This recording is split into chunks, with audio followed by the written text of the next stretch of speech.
Welcome back. I'm Jonathan Dickler, and I'm honored to be joined by Sahid Abdala, a awesome young entrepreneur who I literally met at a coffee shop a while ago now. Yep. Thank you so much for joining me. My man, it's my pleasure, man. I'm happy for you that you're doing this. I remember when we first met, we shared a lot of ideas, and at the time it was here, but we haven't done it, and now you're doing it. So I'm excited to see where this goes. And I've already watched a few of the episodes, and you're crushing it, man. You interview Thank very you. well, man. So I'm excited to do this. Thank you. Me too. And I know you've started a podcast, which I'm excited to be on.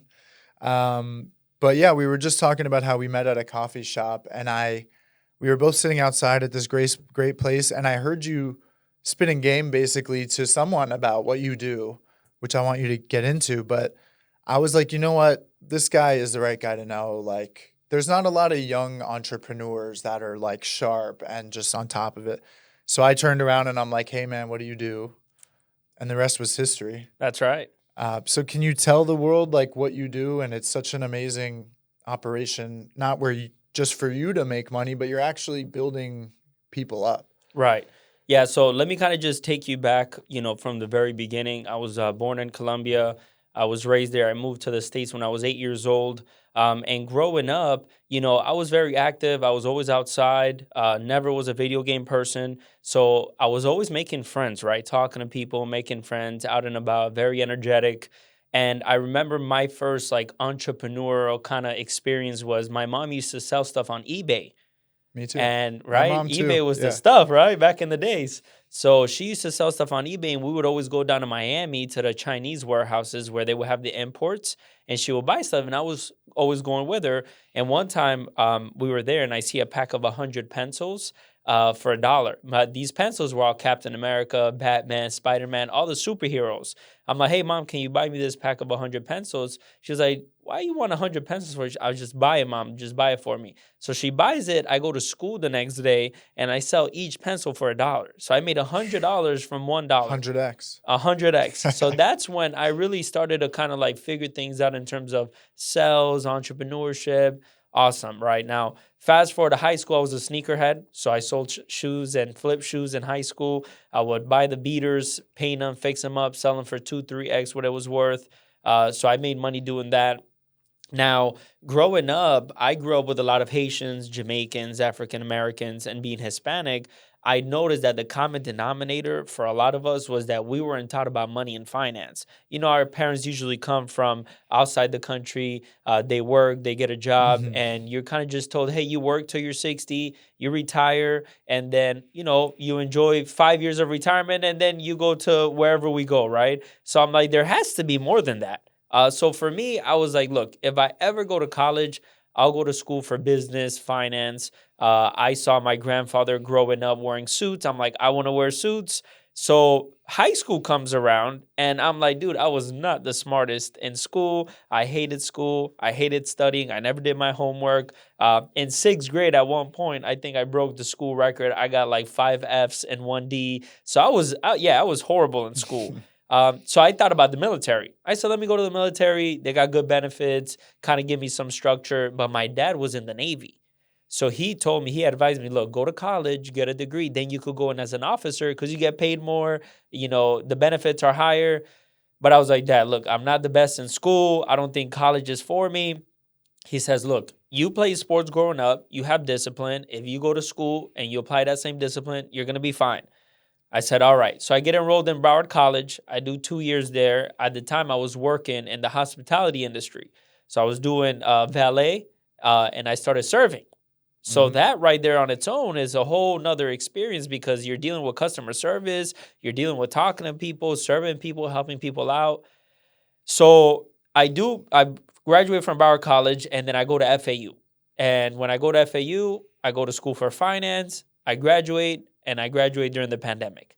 So during the pandemic, everybody's getting laid off. No one's getting hired. So here I am, college student, a lot of student debt. I got my, fancy finance degree, but there's no opportunity. So I'm a little frustrated because if you don't know Hispanics, Jay, you've told your whole life, you go to college, you get a degree, you're going to get a nice, 6-figure job, and you're going to live the dream life. Now, I did the college part, I got the degree, but where's the job in the 6 figures? So I'm in a place in my life where I'm frustrated, and during that time, the whole world shut down. Mm-hmm. So it's COVID. My last year of college was the pandemic, so I didn't even get to walk the stage. I didn't my graduation was on a screen and I saw my name for half a second, and that was your like, hey, congratulations for getting your finance degree and best luck to you. So college did a great part giving me all the school stuff, but they did a terrible job preparing me for what was next after that. So during that time, I'm a little like just figuring life out. I'm traveling from here to Colombia back and forth, visiting family. I'm spending 3 months in Colombia, coming back, and I'm at the time trading crypto, trading stocks. So I'm making money doing that, but I don't know what I'm gonna do next. Mm-hmm. So I was a minor in real estate.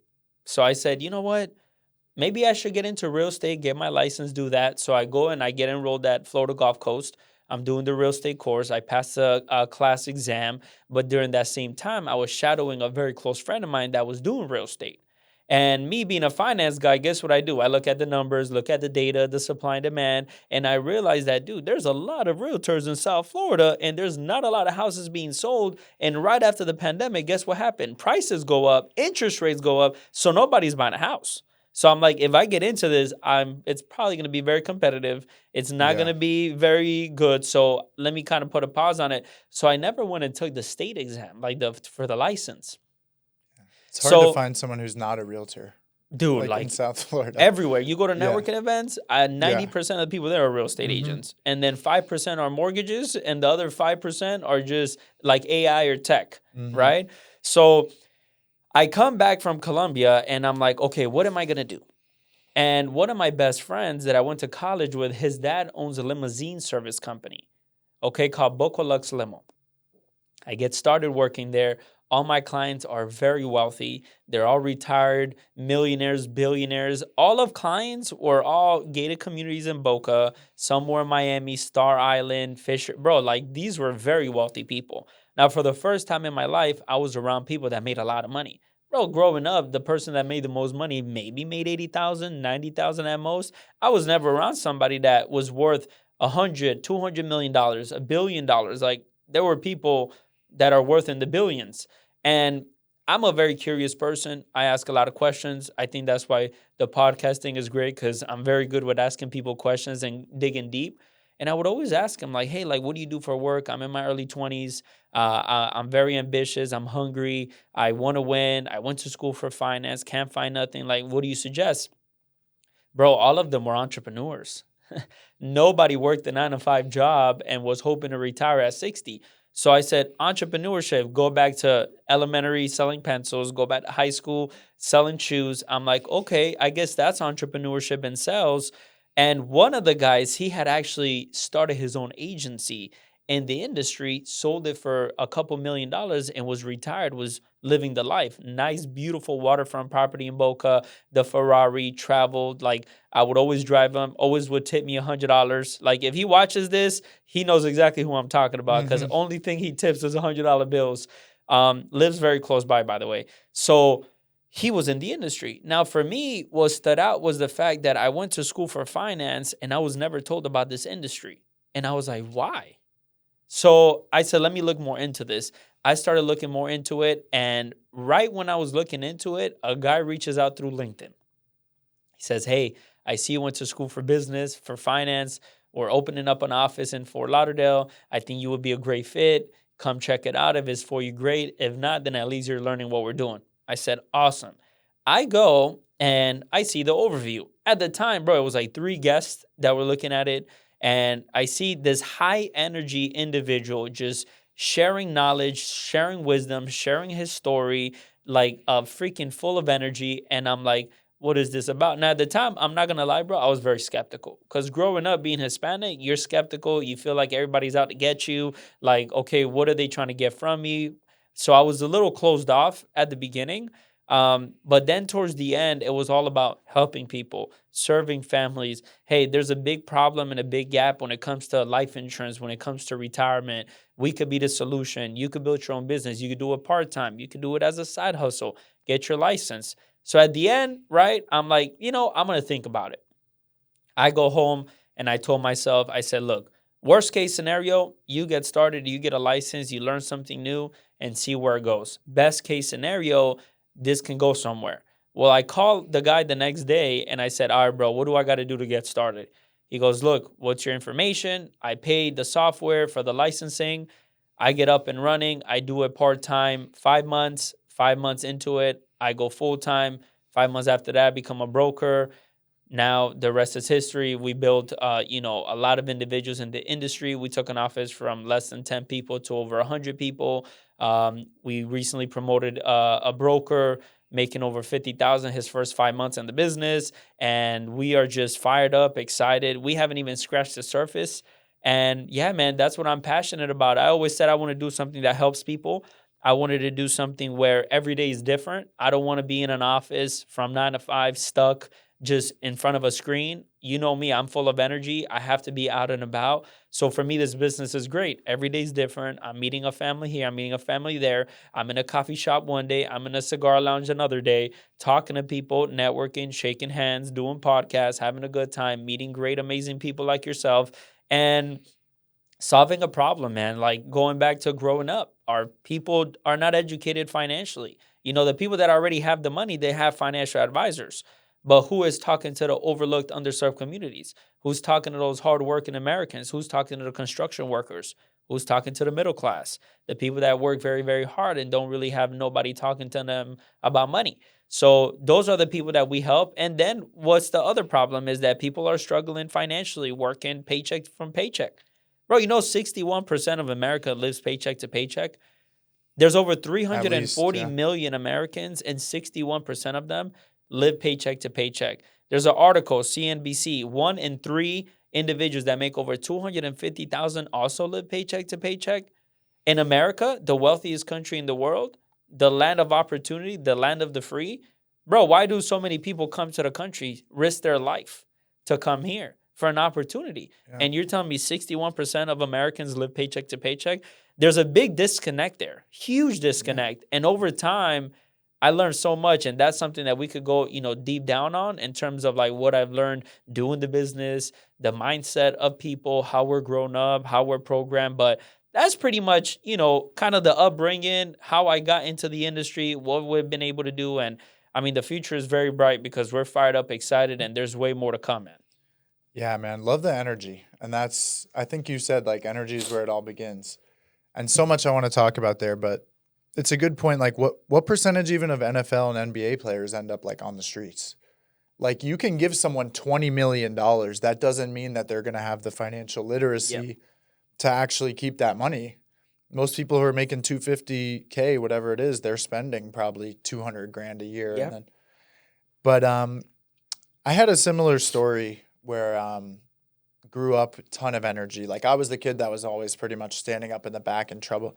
By the way, did they ever try to like say you were ADD and give you meds or anything? Of course. So that's Yeah. funny you asked that because when I was in Colombia, I was medicated. I was given medication for ADHD. I came here, and a big part of the reason I don't believe in doctors, I don't go to the doctor, I don't go to the hospital. Bro, I have to be borderline dying to go to the hospital.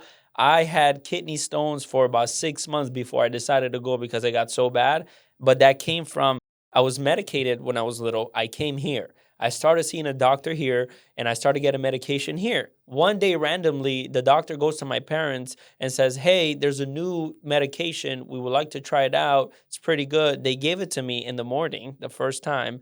In the afternoon, we're driving home, okay? And I remember my parents had a van at the time. I'm sitting all the way in the back. Vans have 3 rows. I'm sitting all the way in the back. I'm like leaning back.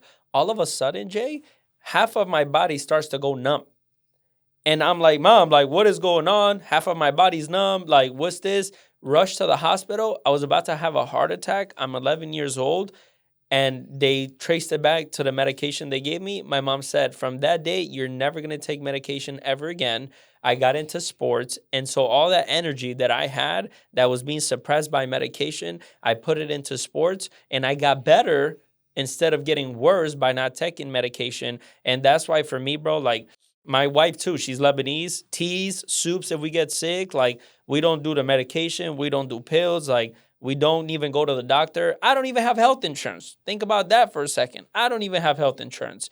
That's how much like I'm just, and my grandfather's the same way. Grandfather's like, he's 76 years old, bro. He is absolutely in top shape. He goes to the doctor. They tell him, hey, take this. He does not take it. He's very healthy. He has a memory better than mine. Okay. He Mm-hmm. could recall things from when he was in his 20s, first name, last name, what they like everything. It's insane. He doesn't also believe in the doctor. But yeah, bro, I was medicated in Colombia and they try to medicate me here. So I had that experience. And my mom said, never again, never again. Yeah, we could probably have a whole pod just on that, Yeah. but I think it's crazy how they will, and it's kind of like part of the system. Like they almost didn't have a choice. Like what were they supposed to do with us with all this energy that they still practically don't understand our energy? But they tried to medicate me too, and I tried probably 20 different kinds. I actually ended up with an autoimmune disease when I was 12, which I think could have easily been related to those ADD meds, which are stimulants and amphetamines. Uh, Speaking of the functional medicine, kind of that's part of the story. So I had all this energy, ended up, going to college. Still, even when I got to college, I barely knew what I wanted to do. I was like, oh, I want to be a vet because I love nature, loved animals. That was the thing. I always was an environmentalist, so didn't want to take organic chemistry. So I ended up getting to environmental science and policy, focused on the policy because I didn't even want to do like hard science. I was like messing around in college. And then eventually I'm like, okay, I'm going to graduate with an environmental degree, which is like worthless. They're like, oh, you could be like a park ranger, like Oh, wow. what do you do with an environmental science degree? I mean, there's jobs, but for the most part, everyone's like, what are you going to do with your life? And I'm like, I don't know. But then I'm like, okay, I want to take it. Even if I know the science, like you have to know the law to be able to work with the science. So I really I'm like, okay, the law is black and white. I'm going to do the law and like pursue that. Went to law school, environmental law. Turns out the law is not black and white at all. But right before COVID, I was working at a law firm. And I literally ended up leaving like early 2020. Like this is when COVID was literally just starting. And my buddy got me into this mold testing thing. And I was like, at first I was like, it's a joke. Like what, let's make some money, sure. But then I started learning about the medical side of it, which is an interesting thing because the medical system doesn't really know about mold. Most doctors, all that. So we're not going to get too heavy into mold probably, but I started learning that I could help people heal. And then it became like a passion of mine because the industry is completely broken. Like you were telling me that, the story with mold where the maintenance team comes in and they just, don't do anything. That's very common. So I found a passion. I started doing social media. Millions of views later, now it's like live streams and giveaways and 20,000 people in the community. So I really found like my niche, my community. Finished law school, finally passed the bar after 3 tries. Nice. And then now it's like mold lawyer and indoor environmental law, which is like a whole conversation. But my passion kind of found me because I knew I liked helping people, but it was like a random thing that, like you said, you kind of try multiple things until you find something that hits. And then you can change paths once you have a little success. Your passion will change. But I like how you started talking about discipline and your father instilled that in you. And sports was like a big part of that. And I think that's interesting for me because for me, basketball, like I was never on like a good team, but that was my thing that I became like, okay, I'm going to go to the gym every day and shoot. I'm going to start playing. I'm going to get better. I'm going to play with guys that are bigger and stronger and better than me. And I would do that. I would lose all the time. But I think it's interesting how like sports plays into creating that discipline, which of course, now that I'm in business, I know that like you have to wake up every day and do it. Do it alone, do it with people that are bigger and better and stronger.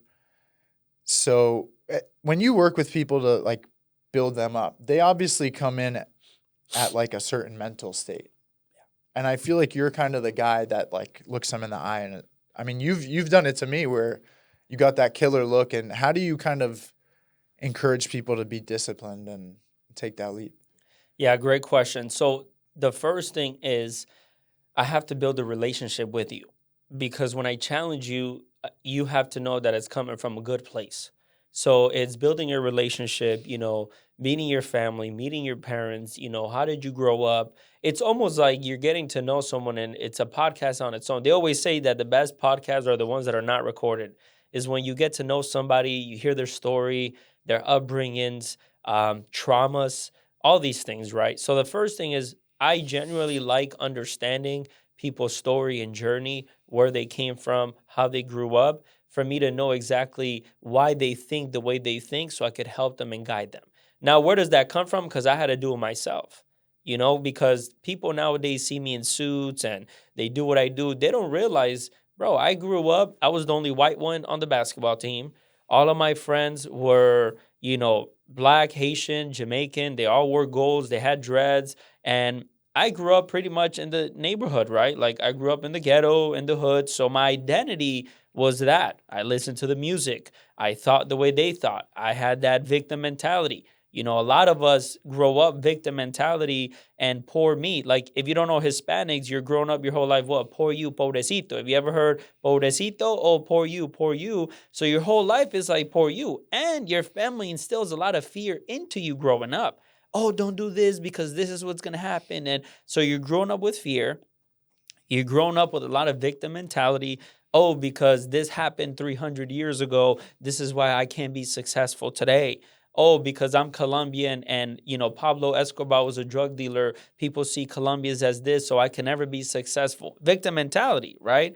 So when I build a relationship and I understand the upbringings, then it's understanding what they want. Hey, like, what do you want, Jay? Like, do you want to be successful? Who do you want to be? What kind of life you want to live? What kind of parent do you want to be? What kind of son do you want to be to your parents? What kind of financial life you want to have? And based on what you want, then we can build upon that. Make sense? That's why I wanted to start the podcast called the Entrepreneur Exchange Podcast, because I want to understand people's journey, not their success.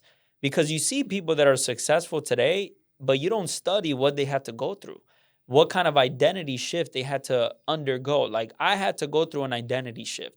I had to go from thinking small to thinking big. I had to go from wearing certain clothes to changing my appearance. I had to go from speaking a certain way. Even sometimes when I'm around certain people, it kind of comes out the way I speak. I had to change the way I speak. I had to change my way of thinking. Now there's a formula, right? It's called your ABCs. A is your associations. Bro, I had to change my circle. I had to go from hanging around people that were making $50,000 a year at most to being around people that are making $1 million, $2 million a year and see the different ways of thinking. I had to start reading books. Bro, I hate reading books, okay? I'm going to be honest. I don't like reading books. I hate reading books. Why? Because I'm so ADHD, I can't stand in front of a book for too long and read it. But guess what I learned? The more I read, the more wisdom I have, the more my mind changes. Like I'll give you an example. Growing up, my mom was the one that dealt with the finances at home, okay? So my dad worked, gave all the money to my mom. My mom did the finances. My mom paid the bills. Bro, the light was never cut off. Food was never missing on the table. She took care of everything, right? Now, she paid for all the bills and everything, and the little bit that was left, guess what she did with it? She had to go spend it. I had to go buy this, go buy that. Like she had to spend it, right? So I became the same way, where I would make money, I would pay the bills, and the rest I had to spend it, whether it was eating out, whether it was buying stuff that I don't need. Now I go and I read this book called The Secrets of a Millionaire Mind. And it talks about your financial blueprint. And it talks about how we're grown up, how we think about money and all that. And I look back and say, oh my God, I learned my financial blueprint from my mom, where we made the money, paid the bills, and the rest she had to spend it. I started to do the same thing. Now, I would have never learned that and caught that was actually a bad financial blueprint if I never read that book. Then it's also studying people that have done what I'm doing.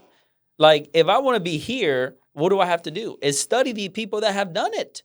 So then it's studying that. And then as you get more into it, it's okay, if you're going to be a leader, what do you have to read? Leadership books. If you're going to coach somebody, what do you have to read? Coaching books, the Nick Saban, the Bill Belichick, the Phil Jackson, okay? If you want to understand the proper mindset and you want to change the mindset, go read a book on David Goggins.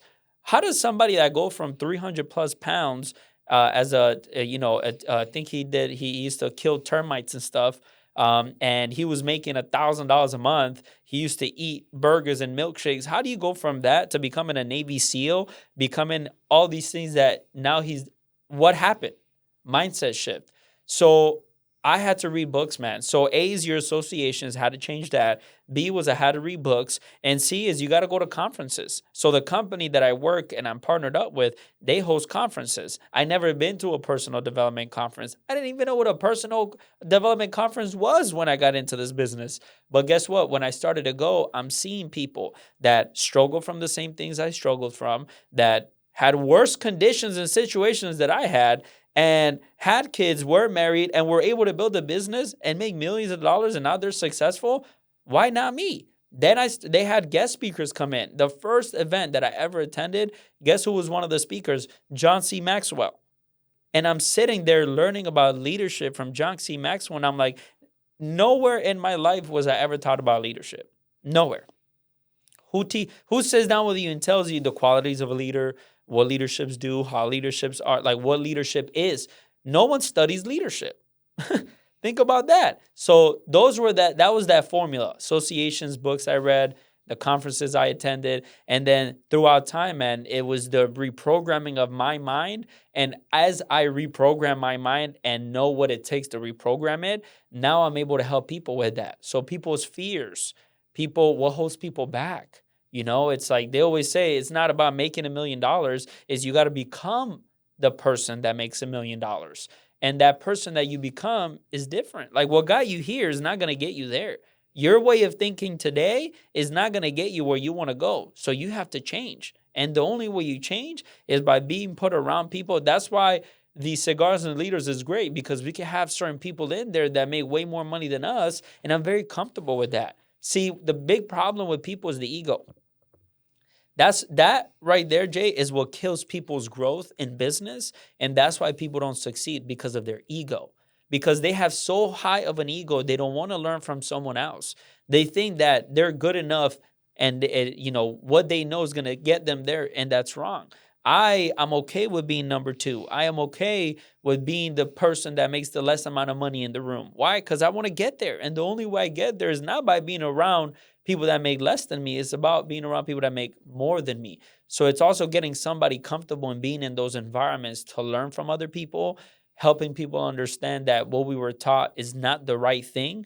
Like the programming that we have is not the right programming. And as you build that relationship and then you teach somebody not from what you read in a book, but from moral authority, people listen. So I have the moral authority to tell people don't go to college for finance, because I did it. And I've learned more about business and money with Barnes & Noble's books and doing the business rather than what I learned in college. But if I go tell somebody don't go to college and get a degree and I never got one, they're not going to listen. It's like me giving somebody parenting advice and I don't have kids. They're like, bro, who are you? You don't even have kids. Like, who are you to tell me how to raise my kids? So it's all of these things. People listen from moral authority, and people listen from your story and your vulnerability. A lot of people don't want to be vulnerable. I'm Mr. Perfect. No, I'm not Mr. Perfect. I have my battles. I struggle from certain things. I have my growth. Like I go through growth pain myself. I battle with those internal things that we all battle with. I could walk around saying I'm the most disciplined man on the planet Earth when I'm not. People don't want to hear that. People want to hear, look, this is what I struggle with. This is what I go through on a day-to-day basis. But let me tell you how I overcome it. I understand how you feel. But let me tell you what I found out based on me doing this. And when I do this, this is the change that I saw.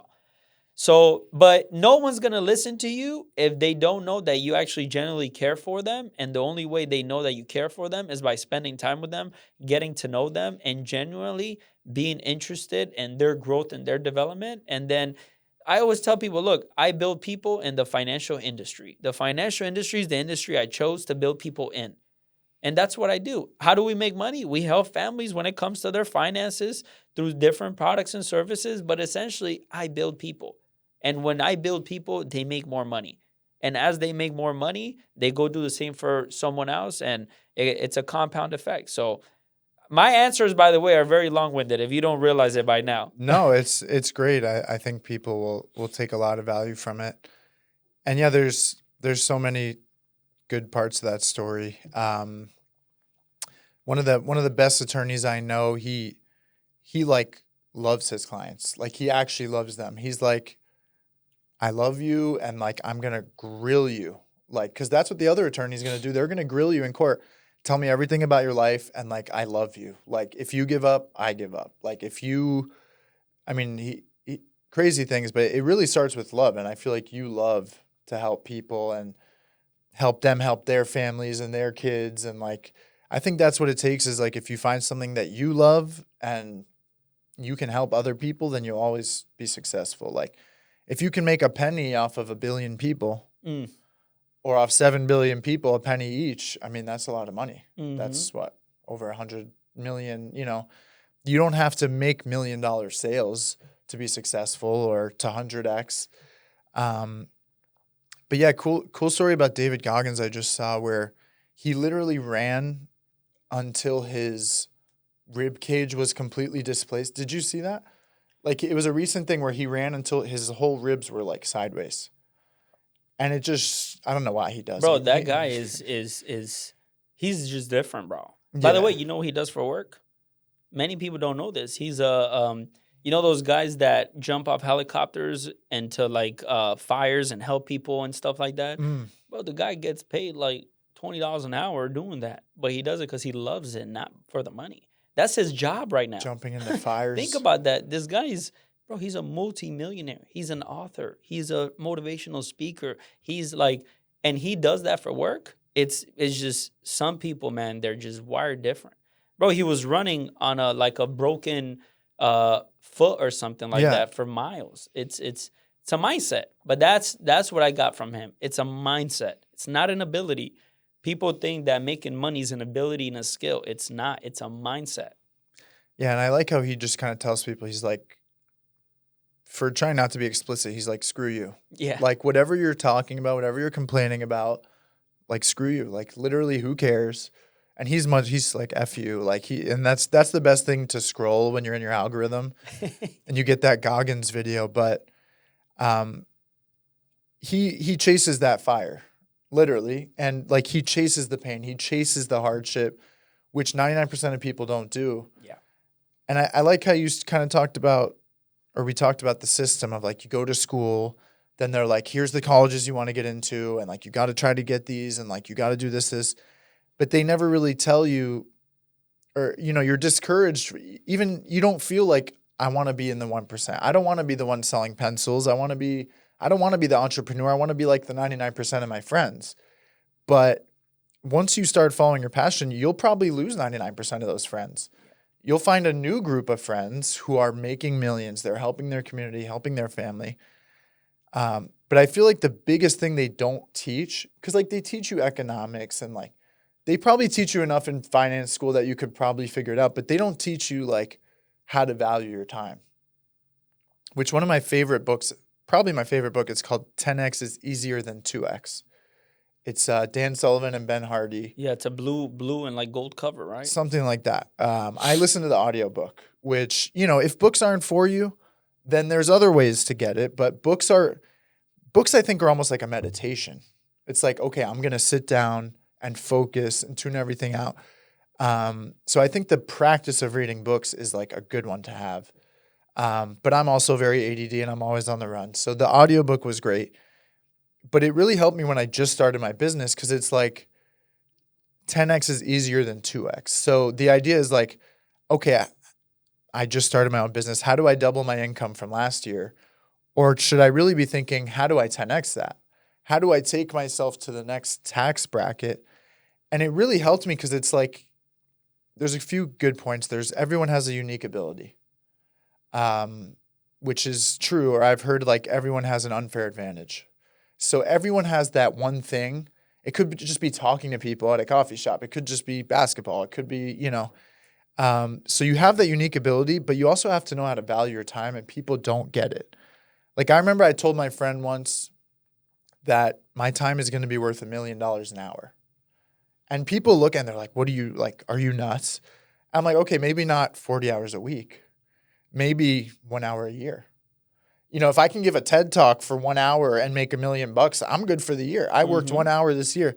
So there's different, you know, people are like, well, you can't do that 40 hours a week. Well, maybe we don't want, you know, I can't think of a salary that I would take for a 40-hour week.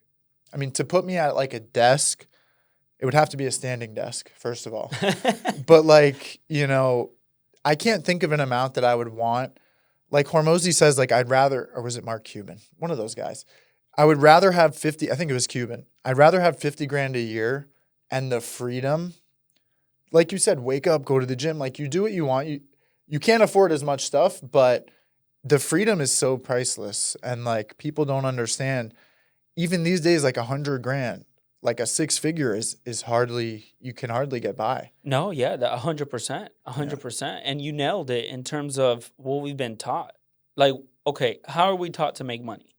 So you go and you graduate high school. When you graduate high school, that high school diploma gets you what?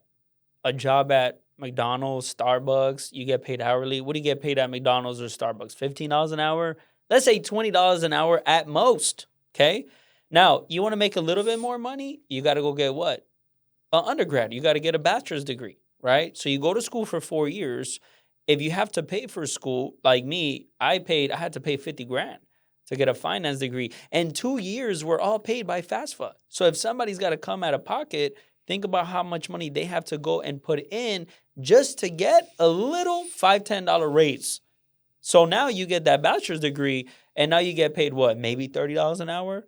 Maybe $35 an hour? Let's say for, exercise sakes, $50 an hour. Bachelor's, right? What about master's? Maybe you get paid $60 an hour? $75 an hour. Now let's do the math. So if you get paid $75 an hour times 8, that's $600 a day, times 5, that's $3,000, times 4, let's say you're making $12,000 a month.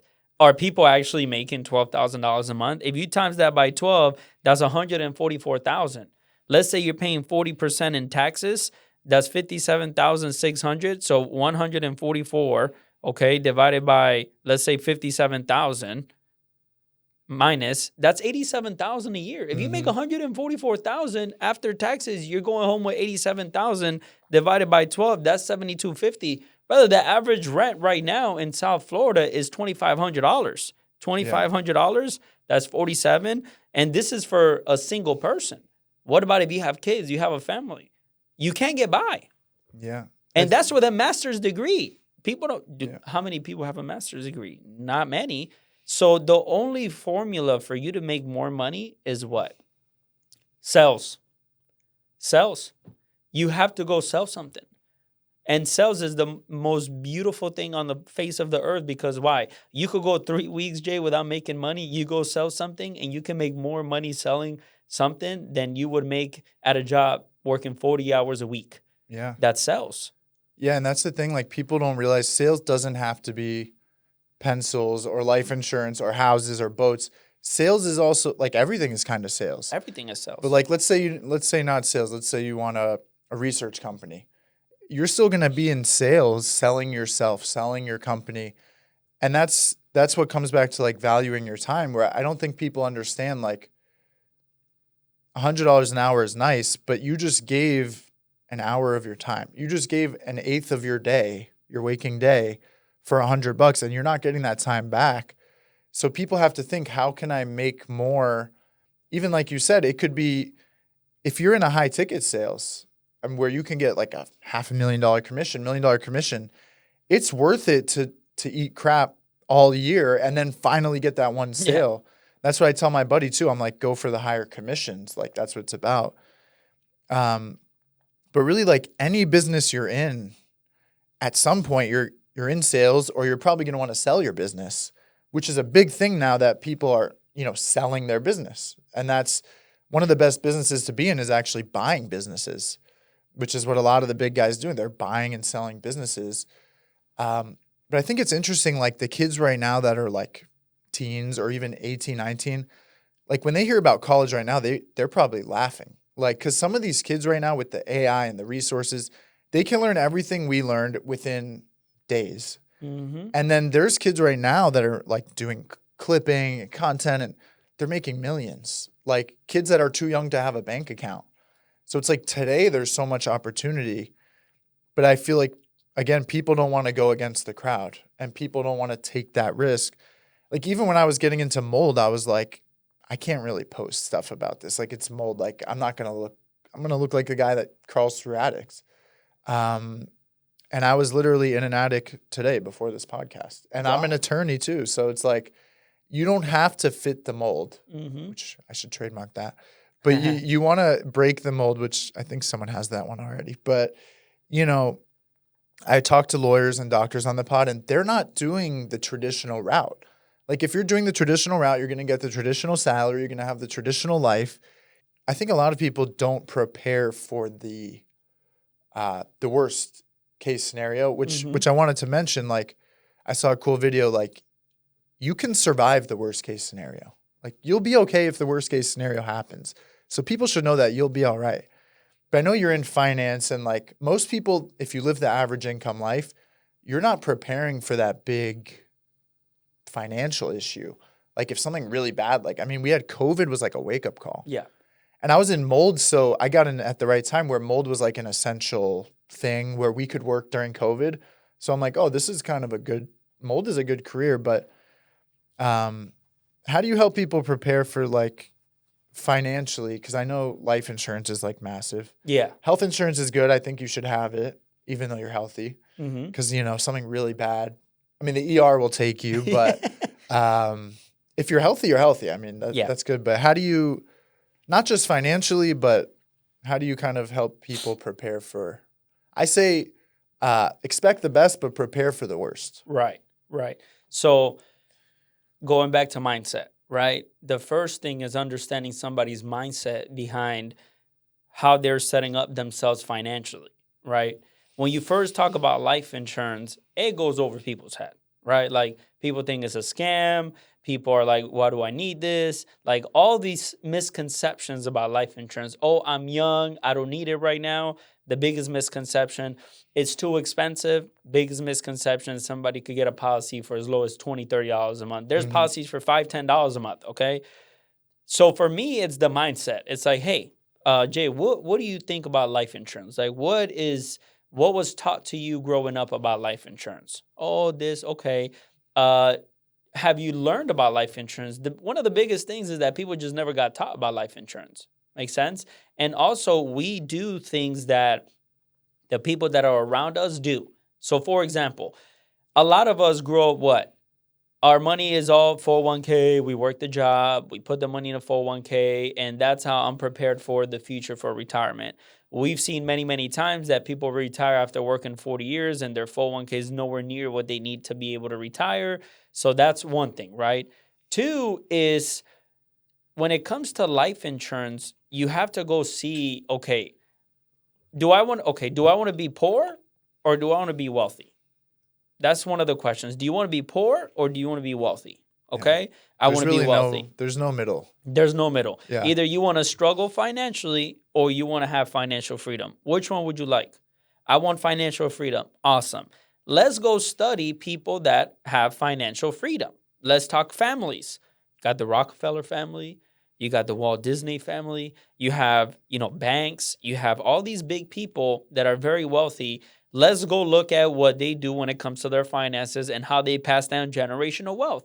What do wealthy people love? They love to protect their money, and they don't like paying taxes on their money. What's the one vehicle where you could pass down to your family completely tax-free?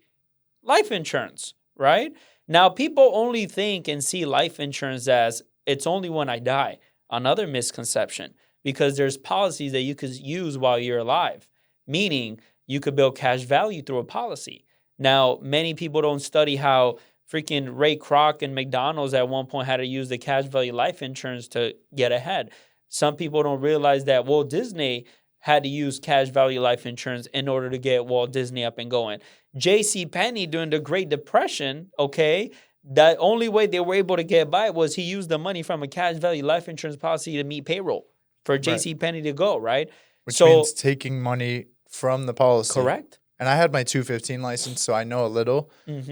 But, and I didn't mean to interrupt. No, you're good. But yeah, cash value life insurance, you can use it and build cash value. And under IRS code 7702, cash value life insurance grows income tax free. You can access it income tax free, right? Yeah. Then is living benefits. Now, living benefits, the number one reason that people file for bankruptcy in America today is what?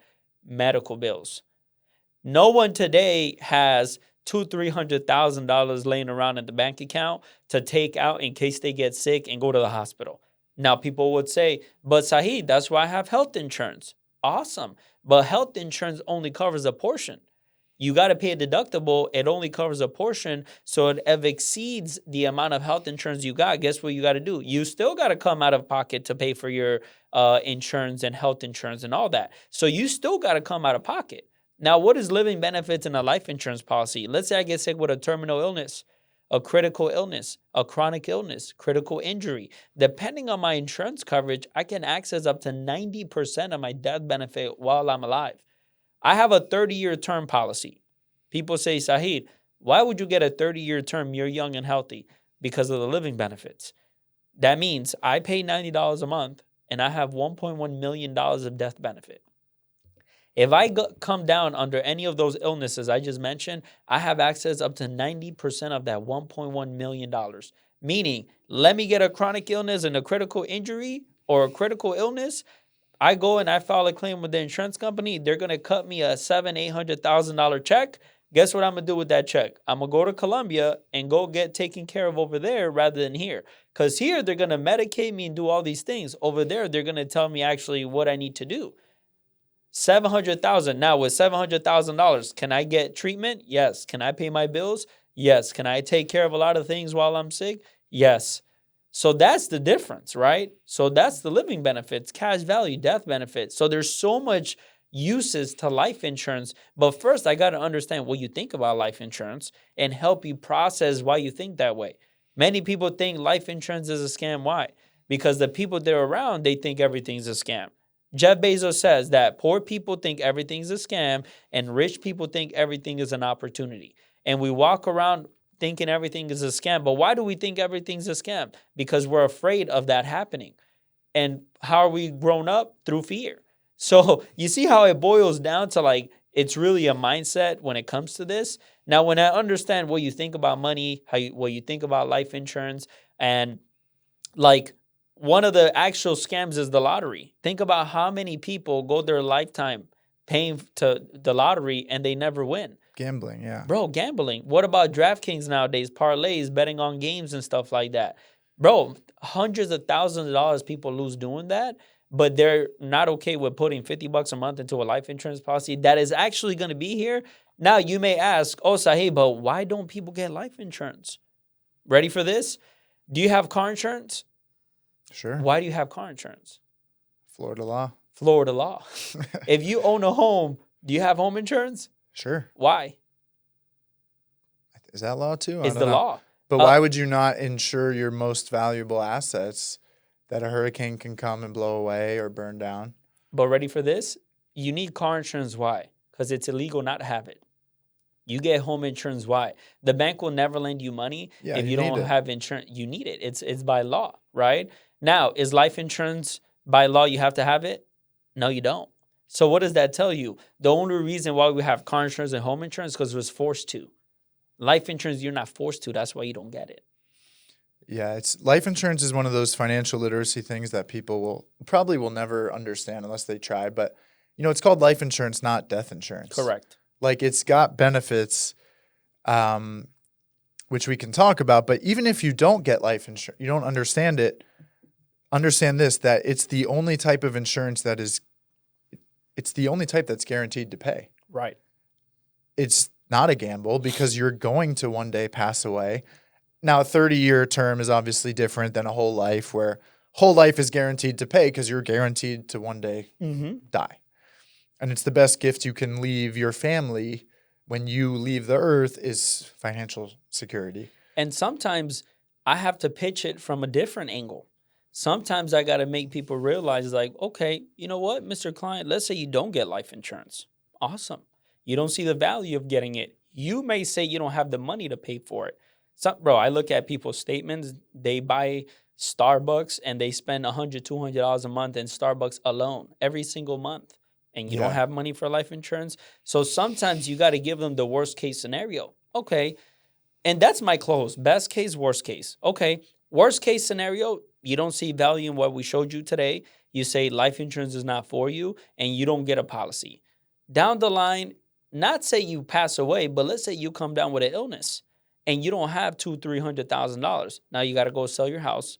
You got to go sell your car. Now you and your family, you have to downsize your lifestyle because you didn't have something in place. And then guess what your wife and kids have to go do? They have to go put a picture of you on GoFundMe and ask strangers for money because you didn't see value in getting a life insurance policy. Worst case scenario, right? Now, guess how I target Hispanic people and immigrants?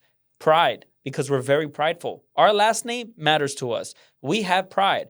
Mr. Client, what kind of pride do you have in your last name? Do you want to have the pride where you didn't get a policy and you left your family in a bad financial situation? You left your family without any money? Or if you have pride in your last name, do you want to leave a legacy behind where your family's taken care of, the kids are taken care of, your wife is taken care of? How do you want your last name to sound when you're not here? The one that left his family in a bad financial situation or the one that left a legacy behind? And that's what GoFundMe saw. GoFundMe literally saw the fact that people don't have life insurance. Over 53% of America do not have individual life insurance. Individual is outside of the job. Most people have it through the job. Now, through the job, it's great that at least you have something. But if you ever ask somebody, have you ever read the life insurance policy through your job cover to cover? People say no. Guess what it says in the fine print? One, it's only payable if you pass away on the job. So if you pass away when you're not working, it doesn't pay. Number two, the moment you leave your job, it doesn't go with you. So you work at a job for 30 years. Now you're 60, you leave the job. It doesn't go with you. Guess what you have to go do? You got to go get a life insurance policy outside, an individual life insurance policy. And at 60 years old, it becomes more expensive. And if you have bad health history, you may not even qualify for it. So life insurance is a privilege. Now, GoFundMe saw that. 53% don't have individual life insurance. If people get sick, they don't have the money to pay for medical bills. Awesome. Why don't we put a platform together where when something like that happens, people come on the platform, they raise money through their friends and neighbors and the people they don't know, and then we're going to charge them a fee. Okay, so we're going to make money off of people's downfalls. And the best part is they're a nonprofit organization, so they don't even pay taxes. They've made billions of dollars from our people not having life insurance. So when people ask me, who's your enemy? GoFundMe is my enemy. I don't want to see people that I know on a GoFundMe, and it pisses me off. By the way, anytime, the thing that pisses me off the most, Jay, is when I've spoken, and this has happened in the 3 years I've been in the business. I've spoken to people about life insurance. Their ego gets in the way and they don't get it. And 2-3 years after, I see their family and friends on a GoFundMe asking for money. Yeah. And I'm actually, and I've done this, so whoever's watching this, and I've done this to you, I don't apologize, but I've actually sent people like, look, this is your fault that you didn't get life insurance. And this is your fault that you didn't educate your family about life insurance when you heard about it. And that's why remember when I told you that this was going to happen and you didn't listen? But guess what, bro? You know who's the most receptive about life insurance? Guess who's the people that are the most receptive about life insurance? People that do not hesitate to get a policy. The widows. People that something has happened. Yeah. Somebody that already got sick, that they underwent something. Somebody that already passed away in their family that had to do a GoFundMe. They're the people that are like this, let me get a policy. But those people that nothing's ever happened and they think they walk on water and nothing's ever going to happen to them, bro, people are in for a rude awakening. And it happens all the time. It's happened even with retirement because life insurance is one thing. What about annuities? I do annuities as well. It protects people's retirement. I've said in front of people in their late 50s, early 60s that, look, Sahid, I don't need it. I'm good where I'm at. The market starts to tank. They just lost 15, 20% in their 401k, and they call me up like, hey, we need to do something now. Why didn't we do something before you lost $15,000, $20,000 in your 401k? So it's all of these things. But where does it go back to? It's the mindset, man. Like, how were you brought up? How were you taught about money? How were you educated about this? And that's the biggest thing is just people are not educated. People don't take the time to self-educate themselves. And I grew up in a Hispanic household where guess what they tell you not to talk about in the household? They say do not talk politics, do not talk religion, and do not talk finance. The three most important things that literally make up society are the things we're told not to talk about. It's a mindset thing. Yeah, you're at the wrong table. And those are the three things that I talk about the most. If you want to fire me up, bro, let's talk politics, let's talk religion, and let's talk finance. And guess what I learned? Those people that I used to drive that are millionaires and billionaires, that's all they want to talk about. So when I was driving them, guess the podcast that I used to listen to? Everything politics, everything religion, everything finance. Because I wanted to have a gap to bridge between me and them. Because what I notice is that wealthy people don't care if you have money or not. They care that you bring value. And when you bring value and you bring independent thought, you can have a full-blown conversation with a 60-year-old that's worth $3 billion, and you can freaking hit it off with that person and build a relationship just by the value you bring, not about the money you have in the bank account. Yeah. And I would love to see you fired up, because that would be a spectacle, I'm sure. I feel like you're always fired up, but it's important how you talk about bringing value, because people think, well, what does that mean? I have to sell something. I have to be worth something. It's not always that. It's really like, can I engage with someone in a conversation? Can I make eye contact? Can I make someone smile or remember something that they told me the day before? Like, being a human being is like one of the best ways to succeed. And I feel like we've lost a lot of that human touch over time. We're just forgetting how to communicate, forgetting how to make eye contact and all that. But I like how you talk about, like, there's the lay down sales in insurance, and then there's, in any kind of sales, there's the people that they haven't seen it, but you have to paint that picture for them. Right. And like, my mom does insurance, and I've sat for 20 years listening to her sell insurance. And, you know, she'll tell them the darkest stories about her health and my health and everyone's health and all the bad things. And sometimes she'll even say, you know, this is why I told you to buy it. Like, if you would have had it, you would have had a check. And some people say, oh, that's I told you so. That's rude or whatever. But you're trying to help people so it doesn't happen again and again. But I think that painting that picture is important. And like, if I can paint this picture for anyone watching now, like, not just about life insurance, but about anything. Like, let's say you're Mr. Masculine Macho Man, and you're taking care of your family and your community, and you're like that guy, and like you have all these people depending on you. And a lot of people are scared of that. But that's actually the goal for us, is like, you know, let's put the community on our shoulders, like the Atlas with the earth. Mm-hmm. Like, I want that. Like, give me the pressure, give me that. But imagine something happens to you.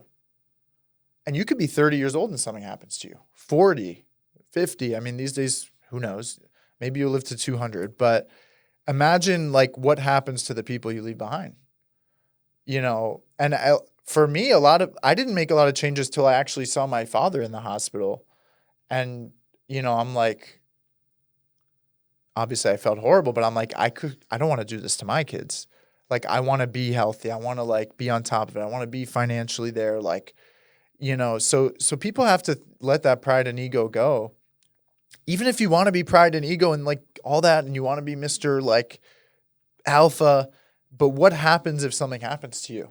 Yeah. You know, so financially protect, but also just protect your people and like make sure they, you know, if you help people too much, which you've probably seen that, like if you help people too much, it becomes more of a harm, like an enable. Mm-hmm. You got to give them the ability to navigate life without you. So that's why I think like a partner should be someone who is strong enough to raise a family without you and run the finances without you. But super awesome conversation. And I love your energy about everything. I know people are going to like this. So many things, but one thing I like to kind of leave people with is kind of like a mentorship nugget. Or, you know, you talk so much about mindset, which I actually just got a good book called Mindset, where I think it's a play on words like mindset, like set your mind, which obviously that makes sense. But can you give people kind of like maybe something you would tell your future kids, which I think you're going to be a great father and you want to be. So what's a good mentorship kind of,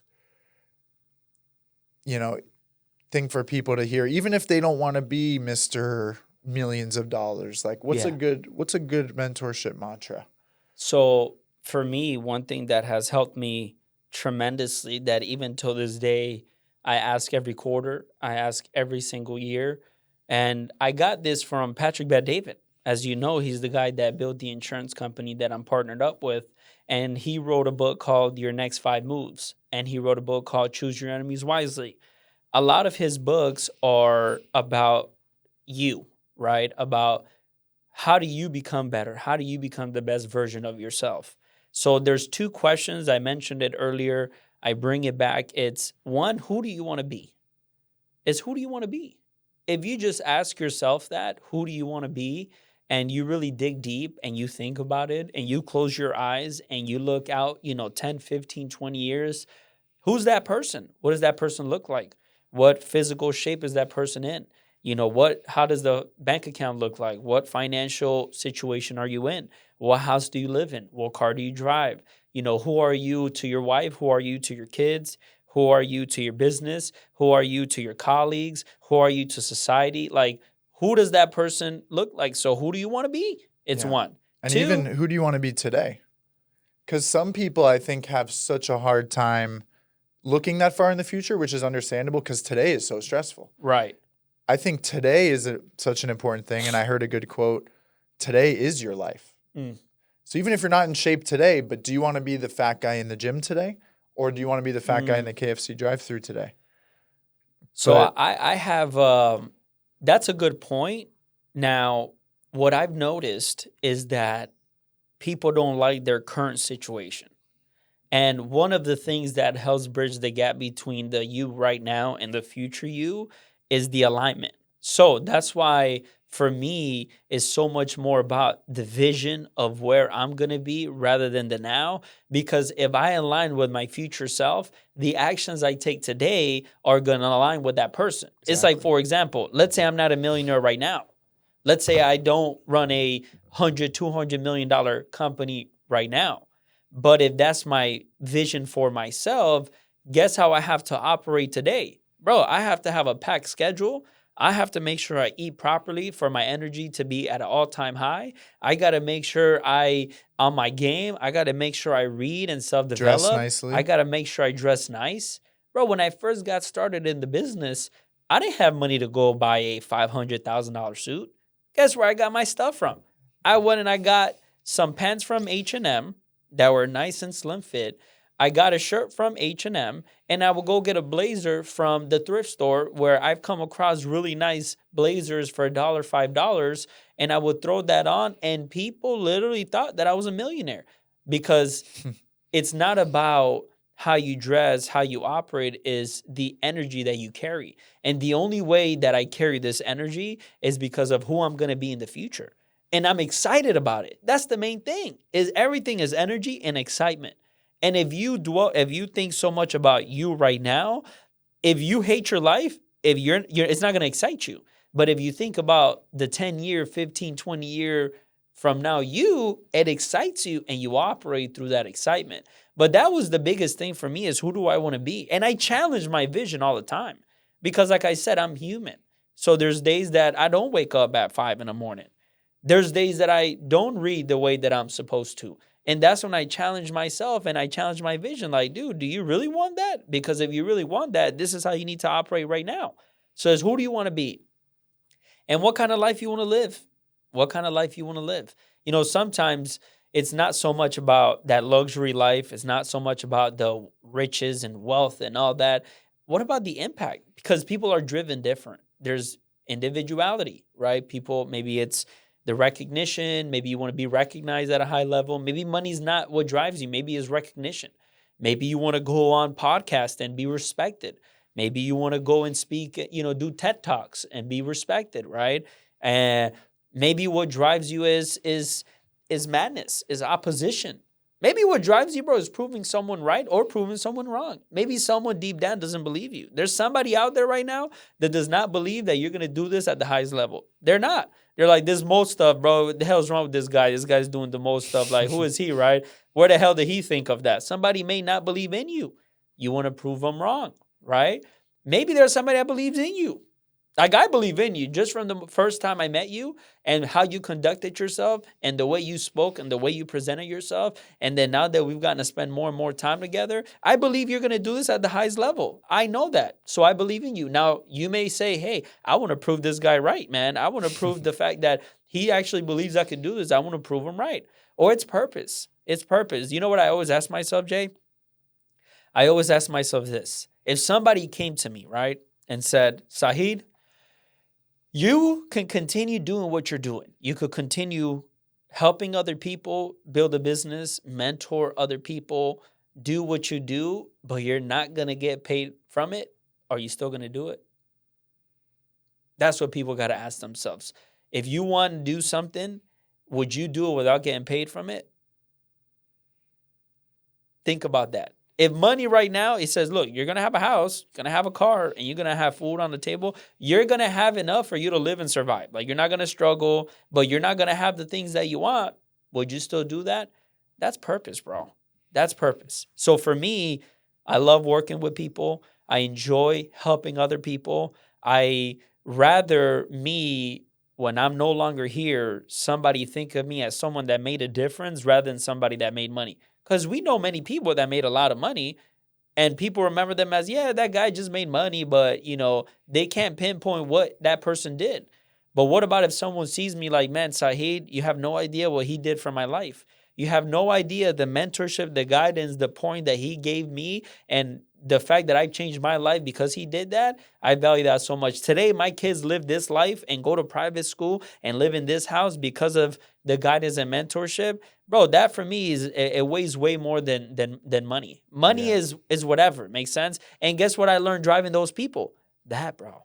There were people that had the house, had the cars, flew private, lived the life, sick, no purpose, thought money was everything, no kids, not married, Addicted, depressed, alcoholics, drug addicts, you name it. So I realized then that money's not everything. Yeah, I learned recently, I have some wealthy clients, and like the Gucci bags that you're like saving up all year for, like people use those as like garbage. Like wealthy people, they don't like this stuff is nothing to them. The cars, the bags, the $1 million houses, like it's literally like garbage to them. So once you get that money, you realize that. But I think it's so important, like that idea of who do you want to be? And also like a lot of people just want to feel good. And like, that's fine. But think in the future, like when you're 50, 60, 70, and you look back on this time, are you going to feel good about what you did? Right. Which there's no point in looking back with regret. But think 10 years ago, is there things you would have changed 10 years ago? Of course. So I like to say, like, give your future self a gift. Go buy that book today. Go do the gym membership today. Like, think 1 week from now. What am I going to be happy I put 1 week into? Give your future self the gift so that the feeling that you have in the future is, I'm so glad I took the risk. I'm so glad I didn't listen to certain people and I just trusted my gut. And for me, I almost have no choice but to trust my gut, because otherwise I'm like, I could feel it in my gut. Mm-hmm. We talk about gut feelings, but that's a real, like, for me, my anxiety is like in my stomach. And I was telling you, like, I'm pretty sensitive to anxiety, but like you told me, like, that's energy. Yeah. And I totally agreed. Like, I tried to medicate the anxiety. I tried to medicate the ADHD. And it's kind of like the system doesn't really let us go that route. So you really, if you're listening, like, break away from the system, like start listening to all these things. Like, you might hear matrix simulation and think it's a little crazy, which I'm kind of on that boat. But if you think about it, it's like we're in a system that is like constantly telling us, like, don't step out of line, get back in line, get back in line. And it's like, if you really want to like eat crap for a little while, like live small for a little while, like invest everything, sell your car, invest everything into like, your passion. And I feel like we could talk for probably weeks. Bro, we can talk for months, bro. Yeah. And it's just, I think like finding a man, like there's not a lot of men these days that are like the right type of man. Like, it's like they say, your competition is so thin right now, especially you wearing the suit. Like there's no competition, but like, look at your competition. And I feel like people say, don't worry about your competition. But think about it. Like, these people are coming for your land. Yeah. They're coming into your city with more money than you. They're buying up all the houses. Like, you need to think a little bit about the competition. Yep. But the best person to compete with is you. Just be better than you were yesterday. And I'm really big on that today thing. Like, today is your day. If you're hearing the podcast, do something today, tonight, even if it's just write down your passion. and I'll end with this, but like you said, the passion is, I ask people like, what would you do if you were the only person on the earth? Or like there's money wasn't an option. Or like you literally just, if you could just do whatever you want, what would you do every day?